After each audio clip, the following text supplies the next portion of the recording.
కాంగ్రెస్ పార్టీకి సంబంధించి అధికారంలోకి రావడానికి ఆ రోజు నిరుద్యోగులకు సంబంధించి మీరు చైతన్య యాత్రలు చేయండి, నిరుద్యోగులు మా ప్రభుత్వాన్ని తీసుకురావండి. ఖచ్చితంగా కూడా ప్రభుత్వం వచ్చిన వెంటనే కాంగ్రెస్ పార్టీ కాదు అధికారంలో ఉండేది, నిరుద్యోగులే ప్రభుత్వాన్ని పాలించవచ్చు.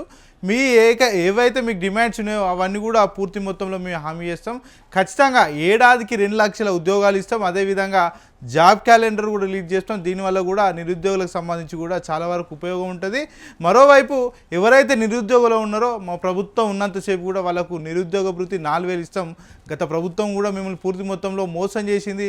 ఖచ్చితంగా కూడా మేము వచ్చిన వెంటనే అధికారంలోకి వచ్చిన వెంటనే మీ డిమాండ్స్ ఏవైతే ఉన్నాయో న్యాయబద్ధమైన డిమాండ్స్ అవన్నీ కూడా వాస్తవంగా మేము అమలు చేస్తాం. మీకు సంబంధించినటువంటి పూర్తి మొత్తంలో ఏదైతే డిమాండ్స్ ఉన్నాయో అదేవిధంగా నిరుద్యోగులకు సంబంధించి నిరుద్యోగ వృత్తి కావచ్చు, అదేవిధంగా ఉద్యోగ అవకాశాలు కావచ్చు, ప్రైవేటు రంగ సంస్థల్లో కూడా రిజర్వేషన్లు కావచ్చు, ఇవన్నీ కూడా అమలు చేస్తామని చెప్పారు. మరి వాస్తవంగా కాంగ్రెస్ పార్టీ వచ్చి ఈ రోజుకి వాస్తవంగా అంటే ఏడాదితో పాటు 5 నెలల కాలం కూడా పూర్తి మొత్తంలో అయిపోయింది. మరి కాంగ్రెస్ పార్టీకి సంబంధించి ఇచ్చినటువంటి హామీలు గతంలో కూడా గత సంవత్సర కాలంలో కూడా జాబ్ క్యాలెండర్ రిలీజ్ చేశారు, కానీ ఏ డేట్ రోజు ఏ జాబ్ వేస్తారని కూడా పూర్తి మొత్తంలో అక్కడ పొందుపరచలేదు. అదేవిధంగా చూసుకుంటే నిరుద్యోగ భృతి ఇచ్చిన దాఖలాలు లేవు. 2 లక్షల ఉద్యోగాలకు సంబంధించి కూడా కేవలం 11,000 ఉద్యోగాలు మాత్రం ఇచ్చి 50,000 ఉద్యోగాలు ఇచ్చామని ప్రభుత్వం అయితే చెప్పుకుంటుంది. ఇక నిరుద్యోగుల జాతరను కూడా చేపట్టే ప్రయత్నం చేసింది. దీంతో నిరుద్యోగులు కూడా తీవ్రమైన మండిపాటుకు అయితే గురయ్యారు. ఇక ఇవన్నీ ఇట్లుంటే నిన్న పాలిటెక్నిక్ సంబంధించి ఏదైతే అభ్యర్థులకు నియామక పత్రాలు ఇచ్చే నేపథ్యంలో ముఖ్యమంత్రి రేవంత్ రెడ్డి చేసినటువంటి ఏదైతే ప్రసంగం ఉందో మరి టీచర్లకు రాబోయే టీచర్లు అంటే పాలిటెక్నిక్ సంబంధించి అధ్యాపకులు ఎవరైతే ఉంటారో వాళ్ళకి ఏ విధంగా విద్య అందించాలి, ఆ విద్యార్థులకు ఏ విధంగా న్యాయం చేయాలి, మరి మీరు ఇప్పటి నుంచి మీకు బాధ్యతలు ఉన్నాయని గుర్తు చేయాల్సిన ముఖ్యమంత్రి అక్కడ ఆ సభను పూర్తిగా కాంగ్రెస్ పార్టీకి సంబంధించిన సభ ఏ విధంగానైతే ఉంటుందో ఆ విధంగా తలదాన్యాలనైతే రూపుదిద్దించిండు. ఇక నిన్న ప్రసంగం చూస్తే పూర్తి మొత్తంలో ఇక రాజకీయ నాయకులు రాజకీయ మేధావులే వాళ్ళ మతిపోయేలా రేవంత్ రెడ్డి మాట్లాడిండు. ఏమంటాడంటే అంటే గత ముఖ్యమంత్రి కేసీఆర్ గురించి ఇక వీల్ చైర్ మీద ఉన్నాడు, స్ట్రెచ్చర్ మీద ఉన్నాడు, మార్చరికి పోయే అవకాశాలు ఉన్నాయని గత ముఖ్యమంత్రి కేసీఆర్ సంబంధించి చాలా డేంజర్గా మాట్లాడాడు. ఎందుకంటే ఒక సీనియర్ ముఖ్యమంత్రి, అదేవిధంగా చూసుకుంటే ఇంతకంటే ముందు పరిపాలించినటువంటి ముఖ్యమంత్రిని గౌరవించడం పక్కన పెడితే కనీసం ఆయనకు కొద్దిగానైనా విలువియాలి. కాకపోతే ముఖ్యమంత్రి చేస్తున్నటువంటి వ్యాఖ్యలకు ఇక ప్రతిపక్ష నాయకులదే కాదు అంటే మిగతా అధికార పక్షంలో ఉన్నటువంటి నాయకులు కూడా రేవంత్ రెడ్డి మీద కొద్ది వారికైతే ఆసనం వ్యక్తం చేస్తున్నారు. ఎందుకంటే గాంధీజీ ఐడియాలజీ ఉండేటువంటి కాంగ్రెస్ పార్టీలో రేవంత్ రెడ్డి మాట్లాడే తీరు చూస్తుంటే ఇక సీనియర్ మంత్రులు అయితే నివ్వరిపోతున్నారు. రేవంత్ రెడ్డి ఏంది ఇట్లా మాట్లాడుతున్నాడు, ఒక ప్రతిపక్ష నాయకుని మీద ఈ విధంగా మాట్లాడేంది, ఈయన వ్యవస్థ ఏంది, ఈయన ఎంతో హుందాగా వివరించాలి, ఒక ముఖ్యమంత్రి అయి ఉండి ఇలాంటి మాటలు మాట్లాడేందని కూడా చాలా పెద్ద ఎత్తున అయితే కాంట్రవర్సీ జరుగుతుంది. ఇక ముఖ్యమంత్రి నిన్ననైతే ఏదైతే పాలిటెక్నిక్ సంబంధించి నిరుద్యోగులకు సంబంధించి మరి 1532 నియామక పత్రాలు అందించిండు.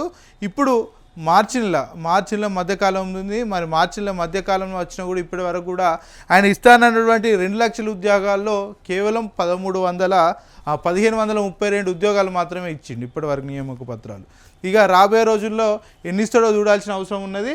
ఇక మా కాడ పైసలు అప్పులు తెచ్చి జీతాలు ఇస్తున్నాం, డబ్బులు లేకనే జీతాలు పెండింగ్, ప్రభుత్వానికి వచ్చే పైసలన్నీ మీకే అప్పగిస్తా, మీరు ఎట్లా పంచమంటే అట్లా పంచుతా, ఉద్యోగులు సహకరించకపోతే జీతాలు ఇవ్వలేం, విద్యాశాఖలో ప్రమాణాలు పడిపోతున్నాయి, తెలంగాణకే ఇది అవమానం, డైరెక్షన్ లెస్ లీడర్గా నేను ఉండను, 1532 మంది లెక్చరర్లకు ఉద్యోగ నియామక పత్రాలు ఇచ్చిన సీఎం రేవంత్ రెడ్డి అక్కడ చేసినటువంటి వాక్యాలు. ఈయనేమని చెప్తాడంటే అక్కడ అంత పెద్ద డయాస్ మీద ఉండి మరి రాబోయే రోజుల్లో మీరు చేయాల్సిన బాధ్యతలు ఉంటాయి, మీరు విద్యార్థులకు నాణ్యమైన విద్యను అందించాలి, మీకు ఎలాంటి సమస్యలు ఉన్నా అంటే ఫ్యూచర్లో ఎలాంటి సమస్యలు వచ్చినా కూడా ప్రభుత్వం మా వంతుగా మేము కృషి చేస్తాం, మిమ్మల్ని చూసుకుంటాం, మీరు విద్యను అందించేటువంటి మార్గాలు చూడండి అని అక్కడ ఉన్నటువంటి రాబోయే అధ్యాపకులకైతే మరి చెప్పాల్సిన అవసరం ఉంటుంది. కాకపోతే దాని పూర్తి మొత్తంలో ఒక రాజకీయ వేదికగా వాడుకున్నారు రేవంత్ రెడ్డి. ఈయన ఏమంటాడంటే ప్రభుత్వానికి వచ్చే పైసలు మీకే అప్పగిస్తా అని చెప్తున్నాడు. ఇక మీరు ఎట్లా పంచమంటే అట్లా పంచుతాం. మరి ముఖ్యమంత్రి రేవంత్ రెడ్డి, ఆర్థిక శాఖ మంత్రి వీళ్ళిద్దరు అవసరం ఏముంటుంది తెలంగాణ రాష్ట్రానికి? మరి అక్కడ ఉద్యోగులే వాళ్ళకిచ్చి వాళ్ళకే సబ్మిట్ చేసి మరి వాళ్ళనే పరిపాలించమన్నప్పుడు ముఖ్యమంత్రితో ఏం అవసరం ఉంటుంది, అట్లనే ఆర్థిక శాఖ మంత్రితో అవసరమే ఉంటుంది, ఈ మంత్రులతో అవసరమే ఉంటుంది. అసలు ఇదంతా ఈ ఏదైతే పరిపాలన ఉన్నదో ఇదంతా అవసరం అయితే ఉంటుంది కదా. ఇక ఉద్యోగులు సహకరించకపోతే జీతాలు ఇవ్వలేమట. ఉద్యోగులు ఎందుకు సహకరించారు అంటే మీ ప్రభుత్వ విఫలం చేయబట్టే ఉద్యోగులు సహకరించరు. లంచగొండలు ఎక్కువైతే ఉద్యోగులు సహకరించరు, అవినీతి ఎక్కువైతే ఉద్యోగులు సహకరించరు. పరిపాలన సమగ్రవంతంగా ఉన్నప్పుడు ఉద్యోగులు ఎందుకు సహకరించరు? ఇక విద్యాశాఖలో ప్రమాణాలు పడిపోతున్నాయి, తెలంగాణకే ఇది అవమానం అంటూ రేవంత్ రెడ్డి చెప్తున్నాడు. మరి ప్రమాణాలు పడిపోతున్నాయి అంటే రేవంత్ రెడ్డి విద్యాశాఖ మంత్రిగా ఉన్నాడు, చాలా వైఫల్యాలు జరుగుతున్నాయి, విద్యార్థుల రేటు పెరుగుతున్నది. మరోపక్క విద్యాశాఖలో ప్రైవేట్ కార్పొరేట్ సంబంధించి కూడా చాలా వరకు అందులో విద్యార్థులు మానసిక వేదన అనుభవించలేక చాలా సందర్భాలు ఆత్మహత్యలు చేసుకుంటున్నారు. ఇంత జరిగినా కూడా మరి రేవంత్ రెడ్డి ఏ క్రమంలో కూడా విద్యార్థుల పట్ల మాట్లాడిన దాఖలాలు లేవు. చనిపోయినటువంటి విద్యార్థుల తల్లిదండ్రులకు ఇప్పటి వరకు భరోసా ఇచ్చిన దాఖలాలు లేవు. మరి ఇక ప్రమాణాలు పడిపోకపోతే పెరిగిపోయే అవకాశాలు ఉంటాయా? ఇది రేవంత్ రెడ్డి ఒకసారి వెనక తిరిగి ఆలోచించాల్సిన అవసరం ఉన్నది ఈ విషయం మీద. ఆయన మాట్లాడుతున్నాడు కానీ ఆయన మాటలకు విలువ లేదని ఆయననే పదే ఆయనే చెప్పుకుంటున్నాడు. ఇక డైరెక్షన్ లెస్ లీడర్గా నేను ఉండనని చెప్తున్నాడు. ఈయన డైరెక్షన్ లీడరే ఈయన మళ్ళీ ఉండనని చెప్తున్నాడు.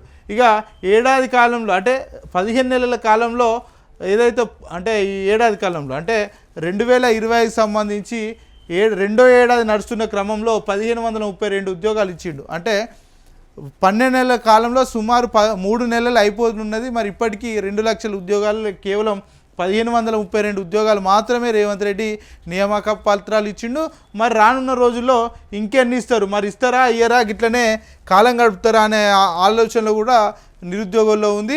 ఇక తెలంగాణకి అవమానం, రాష్ట్రంలో విద్యాశాఖ ప్రమాణాలు పూర్తిగా దిగజారిపోతున్నాయని, అది తెలంగాణకి అవమానమని రేవంత్ రెడ్డి తెలిపారు.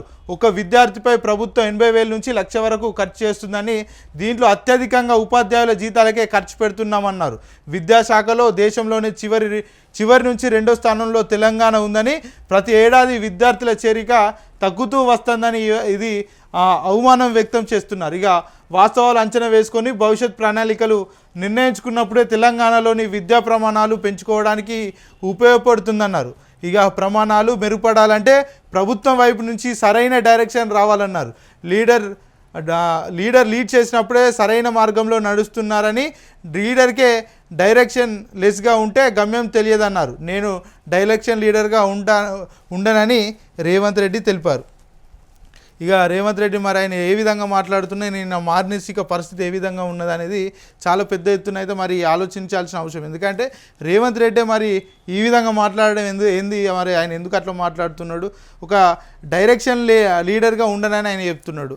అంటే విద్యాశాఖలో ఒక విద్యార్థికి సంబంధించి మరి 80,000 ఖర్చు పెడుతున్నప్పుడు గురుకులాలకు సంబంధించి విద్యార్థులు మరి వాళ్ళు రోడ్ల మీదకి వచ్చి ఎందుకు ధర్నా చేస్తున్నారు, ఫుడ్ పాయిజన్లు ఎందుకు జరుగుతున్నాయి, ఆత్మహత్యలు ఎందుకు జరుగుతున్నాయి, ఉద్యోగస్తులు ఎందుకు రోడ్ల మీదకి వచ్చి మరి ధర్నాలు చేస్తున్నారు, ఈ జీవో నెంబర్ 317 ఏదైతే ఉన్నదో వాళ్ళందరూ వచ్చి రోడ్ల మీదకి వచ్చి మరి మాకు స్థానికంగా జాబులు ఇవ్వాలని వాళ్ళు ఎందుకు అడుగుతున్నారు? మరి లీడరే ఆయన చెప్పినట్టు మరి లీడరే చక్కగా లేనప్పుడు ఈ వ్యవస్థ ఎక్కడి నుంచి చక్కగా అవుతుంది?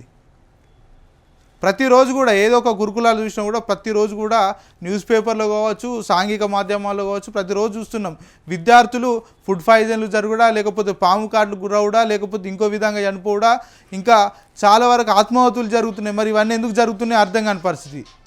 మరి ముఖ్యమంత్రి రేవంత్ రెడ్డి డైరెక్షన్లో పనిచేసినప్పుడు ఇవన్నీ ఎందుకు జరుగుతున్నాయి? కింది స్థాయి లీడర్లు అంతా మరి ఆయనకు చేరవేస్తలేరా? మరి రేవంత్ రెడ్డి తెలిసినా కూడా సైలెంట్గా ఉంటున్నాడా అనే విషయం అయితే అర్థం కాని పరిస్థితి.